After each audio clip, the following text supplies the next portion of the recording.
That one when we talk. No. You're not going to fucking look at the cameras. Do we?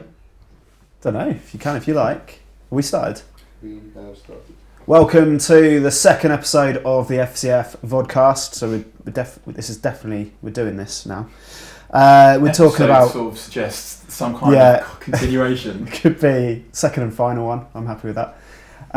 First question I've got on here. We're just going to talk about football, if that's all right with you. First question: will Man United ever win the league again? No, never. Never. They're actually folding as a club tomorrow. Wow, really? Yeah.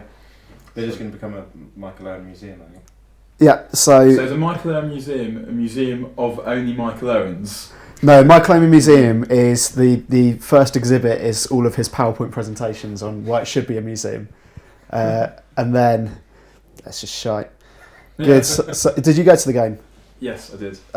Tell me about how much you hate Sunderland fans for rubbing it in. Oh no, they could do what they like. I mean, they're people, so I assume they're idiots in the first place. So and nothing that they would do at the game would have convinced me otherwise, probably.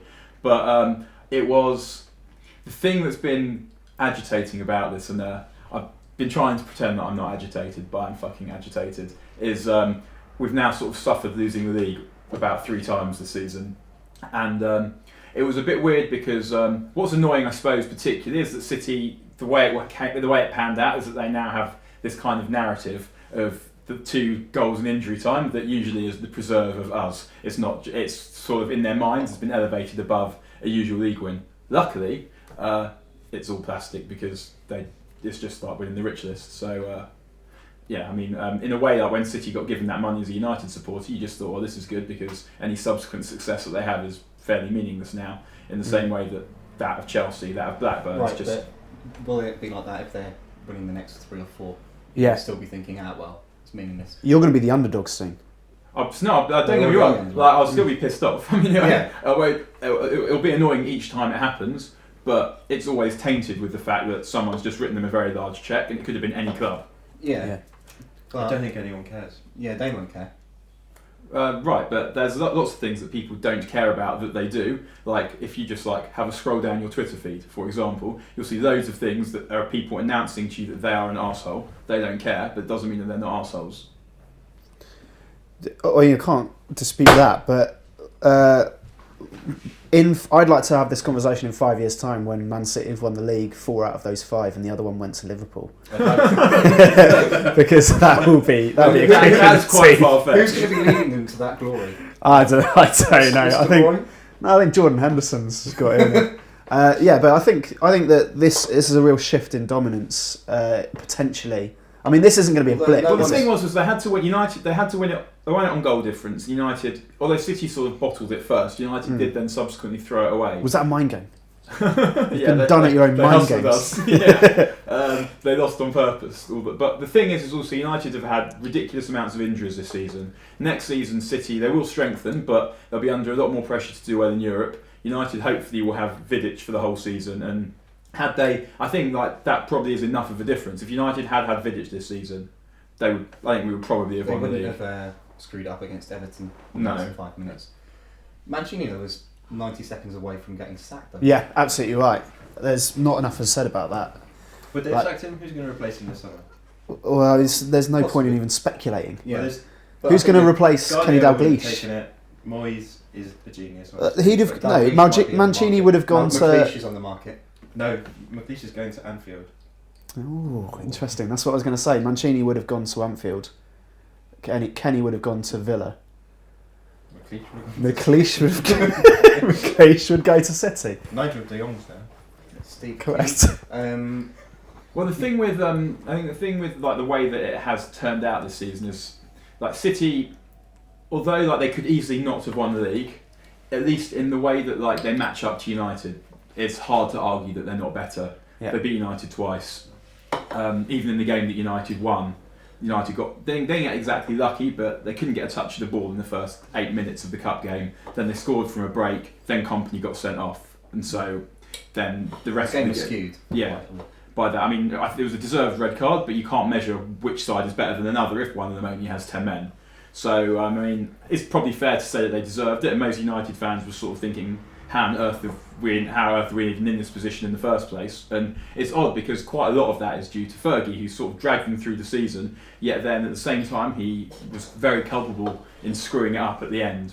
Where do you think he was going to go, Ferguson? It seemed. Before I thought he the end might of have season done was. because I thought that if the Glazers aren't going to give Fergie the money to strengthen the team, it does obviously need strengthening. It doesn't need major surgery. There's a lot of good young players and a lot of good players, but it needs a midfield and probably like two like proper players, like people who are going to come and influence a good proportion of the games. But so if the Glazers weren't going to give him that money, then he'd be thinking, seeing City strengthen, it's just going to get worse. Not so, but then he's addicted to the buzz. He's probably addicted to the salary as well. So you could see why he wouldn't want to give it up until. Yeah, it's looking now. Although he always said he didn't want to end up like Jock Stein, it's hard to see at what point he's ever going to say, "I've had enough of this," because he obviously loves doing it so much. Have Sunderland fans shot themselves in the foot by cheering your demise in that game? Because now you're not going to give them any of your rubbish players. I know. Whatever will they do? I don't. I mean, who would you want to give to Sunderland? But then this summer? if we had West Brom this year, we might have. He'd have been an alright replacement for Village. Wes Brown? Yeah. Yeah, so John O'Shea. I think He's always better when he plays a lot. I know. I think Wes Brown is a bit. I mean, maybe you could get Nicky Butt as well. Yeah. Wes Brown's a bit posh. Nicky, but every time I see him and he's now bald, and it looks. Would you take Phil Neville in the midfield? Kicking people. There were some very dark rumours about that in the winter. Phil was more like he didn't kick people so much as with the sharp elbows, because he's got that kind of like really like quite scrawny, pointy elbowy build of someone who you like run into and it somehow hurts, even though they're not very well built, unlike myself. Going towards the other half of the city, will Van Persie go to No. Man City? Why not? I think because he's the captain of Arsenal, they've got into the Champions League. I think if he was going to go, it would be to one of the Spanish clubs. Right. Which might one of the happen. two Spanish clubs. Yeah, not Villarreal, but Barcelona or Real Madrid. Sure. I think Barcelona will try and sign him this summer. I can't see how he's going to be at Arsenal any longer, because they might take the hit. Who might the take financial hit? Yeah, Wenger. Oh, and keep him for one more year. Mm. I don't think he'll be allowed. I don't know. I think he likes it in London. Likes it at Arsenal. He's the main man. I'm sure he likes. They're going to strengthen. Podolski's a good signing.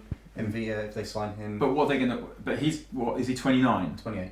So he's at the point now where he either says I'm going to stay at Arsenal, or he's going to go and leave in order to win some things. Yeah, he's I not mean, going it's to not win the same as Arsenal. Nasri, who's an arsehole and just went for the money, or Fabregas who went No, to like his old club. a friend of a friend actually knows someone who works at City who said that Nasri is the brightest footballer that he's ever met, but also easily the biggest bellend.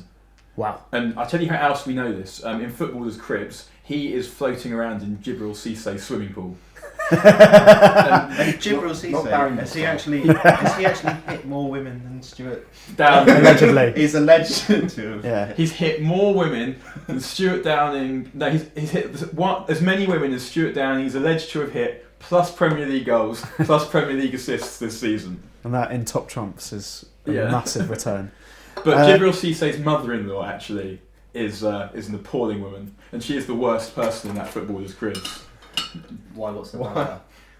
Well, I haven't watched Footballers' Cribs for years. Is it still going?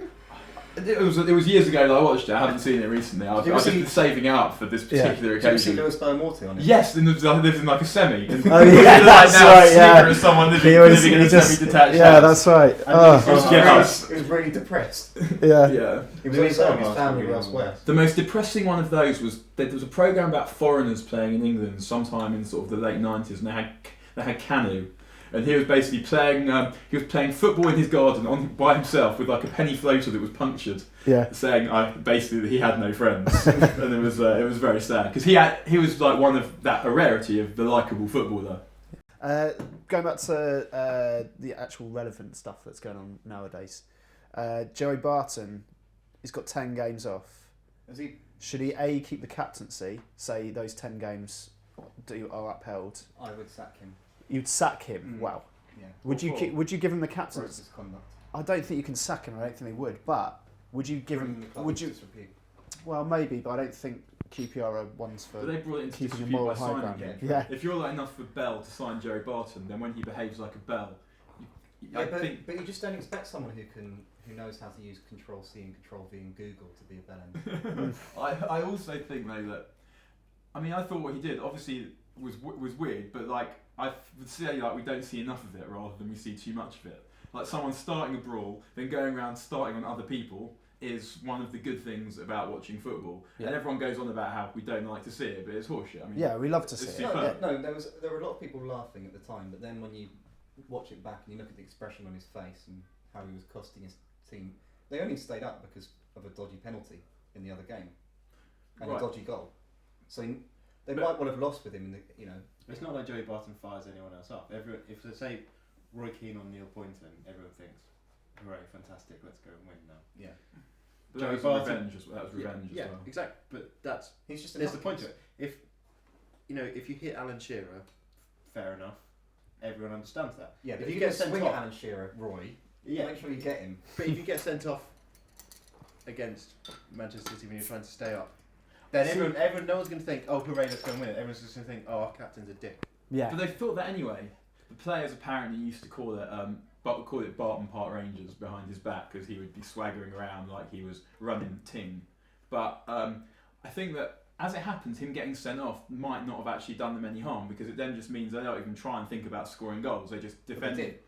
They scored a goal. right, but because they were defending so deep, but then City pushed Caught them more on the players break. forward But than they no, might have they done were otherwise. doing it anyway. They were defending deep. The first half possession was 80%, 20%. Well, you were watching it. Yeah. I'm talking about a Yeah. game I haven't seen. Yeah, no, they were just kicking it. Basically. Yeah.